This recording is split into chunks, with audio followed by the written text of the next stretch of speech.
샬롬 할렐루야. 욥기 5장 1절여 부르짖어 보아라. 네게 응답할 자가 있겠느냐. 거룩한 자 중에 네가 누구에게로 향하겠느냐. 엘리바스의 교만과 잘못된 가르침입니다.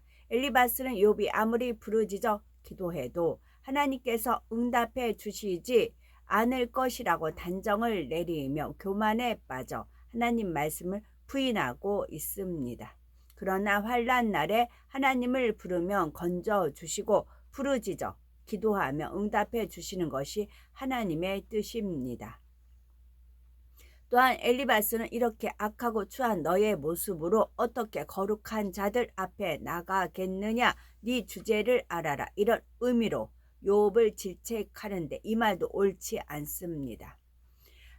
예수님께서는 선한 사람만이 아니라 악하고 추한 사람도 구원하고자 이 땅에 오셨습니다. 억눌린 자들을 돌아보시고 세리와 죄인들과 같이 소외된 자들을 찾아가셔서 그들의 벗이 되어 주셨지요. 이런 어떤 이들은 죄인들과 함께 식사하시는 예수님을 보고 비난했지만 예수님께서 이 땅에 오신 목적은 부유하고 의로운 사람을 위함이 아니라 가난하고 병든 사람 그리고 죄인들을 위한 것임을 가르쳐 주셨습니다. 바로 아버지 하나님의 마음이지요. 그런데 엘리바스는 욥의 더러움을 탓하며 바리새인들과 같이 하나님의 말씀을 부인하고 있습니다. 하나님을 오해하고 있으며 하나님의 말씀을 잘못 알고 있었기에 욥에게 잘못 가르치며 질타하고 있는 것입니다.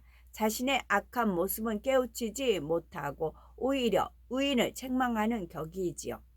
예수님 당시에도 의인인 체하는 사람들이 예수님을 향해 귀신의 왕 바알세불을 지폈다며 비난했습니다. 그러나 예수님 이렇게 비난하고 핍박하는 그들에게까지도 악하다고 지적하신 것이 아니라 오히려 하나님 말씀으로 깨우침을 주셨죠. 우리도 이런 주님의 마음을 닮아야 합니다. 죄악 가운데 거하는 이들이나 교회를 떠난 이들을 보더라도 정죄하는 것이 아니라 긍휼히 여기며 언제든 돌이키기를 기도하는 선과 사랑을 이루어야 하죠. 욥기 5장 2절에 보니 분노가 미련한 자를 죽이고 시기가 어리석은 자를 멸하느니라. 엘리바스는 비진리의 말을 진리인 양 말하다가 이번에는 바른 말을 하고 있습니다. 이는 하나님의 말씀입니다. 분노가 미련한 자를 죽이고 시기가 어리석은 자를 멸하느니라. 어떤 일에 대하여 내 생각에 맞지 않거나 기분이 나쁘면 분노를 당장에 나타내는 사람을 하나님께서는 미련하다 말씀하시고 반대로 수욕을 참는 자는 슬기롭다 하십니다. 디모데전서 2장 8절에 그러므로 각처에서 남자들이 분노와 다툼이 없이 거룩한 손을 들어 기도하기를 원하노라 했고 에베소서 4장 31절은 너희는 모든 악독과 노함과 분냄과 떠드는 것과 회방하는 것을 모두 악의와 함께 버리고 말씀합니다. 이처럼 분노는 백해무익하기 때문에 하나님께서는 이를 버리라 말씀하시는 것입니다.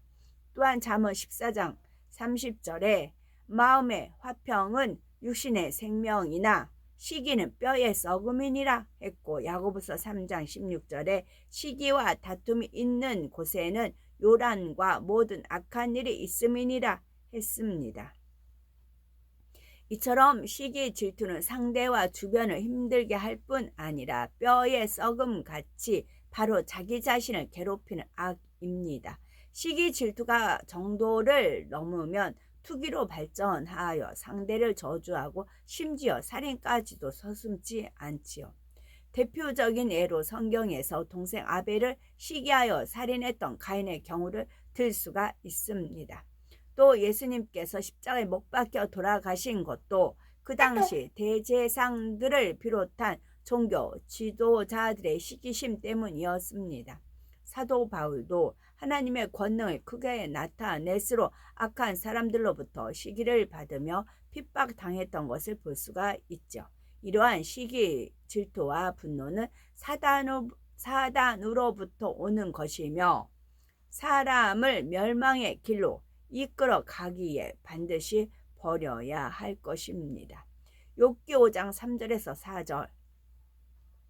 내가 미련한 자의 뿌리 박는 것을 보고 그 집을 당장에 저주하였노라. 그 자식들은 평안한 데서 멀리 떠나고 성문에서 눌리나 구하는 자가 없으며. 엘리바스는 욥이 분노하며 감정을 억제하지 못하는 모습을 미련하다며 욥과 그의 집안까지 저주합니다. 욥이 망하기 전에는 자식들도 부를 누리며 평안하게 잘 살았었지만 한순간에 생명을 잃었으니 이제는 평안과는 거리가 멀다고 말하는 것입니다. 성문에서 눌렸다는 것은 권세의 힘에 눌린 것을 의미하지요. 엘리바스는 욥의 자녀들이 하나님의 권세에 눌려 이 지경이 되어 버렸다고 말하고 있습니다. 하나님이 이렇게 하셨으니 구해줄 사람도 없다고 단정하는 것이지요. 예전에는 욥에 비해 엘리바스의 위치가 더 낮고 부족하니 욥을 사랑하며 존경한다 했습니다. 그런데 지금은 욥의 처지가 어려워지면서 자신이 더 나은 상황이니 이전에 존경했던 욥을 이처럼 경멸하고 비난하는 것을 볼 수 있습니다. 이것이 바로 전형적인 육의 사람의 속성입니다. 내게 은혜를 끼치고 도움을 준 사람이라도 그가 낮아지고 어려움을 당하면 지금까지 받은 은혜와 고마움을 잊어버리지요. 그 추수한 것은 줄인 자가 먹되 가시나무 가운데 있는 것도 빼앗으며 올무가 그의 재산을 향하여 입을 벌리느니라. 욥기 5장 5절이요. 여기서 줄인 자는 침략자를 말합니다. 침략자는 부족한 것이 있기 때문에 만족을 채우기 위해 남의 것을 노략질하는 것이죠. 욥이 농사를 지어 추수한 것을 철조망 같은 가시나무로 아무리 잘 지켰다 해도 그것까지 침략자에게 다 빼앗겼다는 말입니다. 엘리바스는 욥의 입에서 나오는 악한 말들이 올무가 되어 권세자에게 의해 재산을 다 빼앗겼다고 질타하고 있는 것입니다. 말이 올무가 되었다는 이 말은 맞는 표현이며 영계의 법칙입니다. 잠언 18장 21절에 죽고 사는 것이 혀의 권세에 달렸나니 혀를 쓰기 좋아하는 자는 그 열매를 먹으리라 말씀하셨죠. 많은 사람이 자신의 말로 인해 시험이 오고 재앙이 닥쳐도 그 원인을 모르고 살아갑니다. 어떤 사람은 무익한 말을 한 후에 상대가 화를 내면 에이, 농담으로 한 건데 뭘 그렇게 화를 내? 하고 말하기도 합니다. 사람은 입술의 고백대로 복을 받기도 하고 저주를 받기도 하는 것이므로 상대에게 상처를 입히고 스스로 저주를 자초하는 말들을 지나가는 말이라고 해서는 안 됩니다. 농담 한마디라도 진리에 위배되면 자신과 다른 사람을 찌르는 가시가 되고 올무가 되어 사단의 송사를 받기 때문입니다. 욥기 5장 6절에서 7절. 재앙은 티끌에서 일어나는 것이 아니요 고난은 흙에서 나는 것이 아니라 인생은 고난을 위해서 났나니 불티가 위로 나름 같으니라. 이 말대로 티끌이 재앙을 일으키는 것도 아니고 흙이 고난을 주는 것도 아니죠. 그러나 한편으로는 사람은 흙을 통해 심고 거두며 먹고 살아갈 수 있기 때문에 고난도 축복도 흙에서 난다고 할 수 있습니다. 여기서는 육적인 인생관과 영적인 인생관을 구분하는 것이 중요합니다. 엘리바스가 말한 대로 인생은 고난을 위해 난 것일까요? 하나님을 믿지 않는 사람들은 인생은 고난을 위해 났으며 살기 위해 먹는다 또는 먹기 위해 산다라고 합니다. 죽음으로써 모든 것이 끝난다고 생각하니 자신의 유익만을 취하며 어떻게 하면 좀 더 좋은 것을 먹을까, 어떻게 하면 부귀와 권세와 명예를 누릴까 하는 육적인 인생관을 가지고 살아가지요. 이렇게 이 땅의 소망만을 가지고 살아가는 사람의 눈으로 볼 때는 인생은 고난의 연속이며 고생하려고 태어난 것처럼 느껴집니다. 하나님을 믿지 않는 사람들뿐만 아니라 하나님을 믿어도 참 믿음이 없고 하늘의 소망이 없는 사람은 엘리바스와 같이 육적인 인생관으로 살아가니 하루의 일과가 피곤하며 고달픈 것이죠. 기쁜 일이 있어야 기뻐하고 감사할 일이 있어야만 감사합니다. 환경과 조건에 따라 일비합니다. 그러나 영적인 인생관을 가진 사람들은 천국을 소망하기에 어떤 상황에서도 항상 기뻐하고 범사에 감사하며 늘 깨어 기도합니다.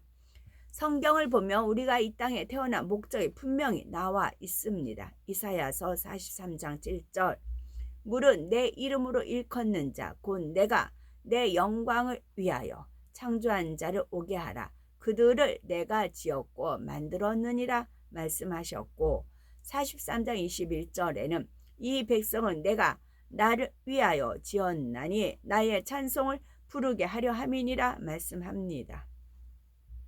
하나님께서는 우리가 이 땅에서 고난받으며 허무한 인생을 살라고 창조하신 것이 아닙니다. 하나님께서 영광 돌리는 하나님께 영광 돌리는 참 자녀를 얻기 위해 사람을 만드셨지요. 이 땅에서 경작을 잘 받아 하나님의 형상을 회복하여 영화로운 천국에서 아버지 하나님과 영원토록 사랑을 주고받는 참 자녀가 되기를 원하시는 것입니다. 이런 인간 경작의 섭리를 바로 아는 우리는 어떻게 살아야 될까요? 골로새서 3장 1절 2절에 너희가 그리스도와 함께 다시 살리심을 받았으면 위의 것을 찾으라. 거기는 그리스도께서 하나님 우편에 앉아 계시느니라. 위의 것을 생각하고 땅의 것을 생각지 말라 말씀하신 대로 영적인 인생관을 가져야 합니다. 영적인 인생관을 가진 사람은 세상 오락보다 하나님 전에 나와 예배 드리는 것이 즐겁고 육적인 대화를 하는 것보다 하나님을 찬양하고 기도하는 것이 행복합니다. 영원 무궁토록 살아갈 천국의 영화로움과 행복을 안다면 이 땅에 태어나 경작받는 삶이 조금 수고스럽더라도 감사와 기쁨으로 이 길을 갈 수 있습니다. 인생은 고난을 위해 태어난 것이 아니라 행복을 위하여 하나님의 영광을 위하여 태어났음을 알기에 중심에서 아버지 하나님 저를 이 땅에 태어나게 해주심에 감사합니다 고백하지요. 뿐만 아니라 늘 천국을 소망하며 아버지와 주님을 그리워하는 삶이기에 주여 아멘 주 예수 오시옵소서 라고 고백하는 것입니다. 영적인 인생관을 가지고 매일매일 주님의 재림을 기다리며 더 아름다운 신부로 단정하며 생명 다해 충성하며 살아가는 우리들이 되어야 되겠죠. 아멘.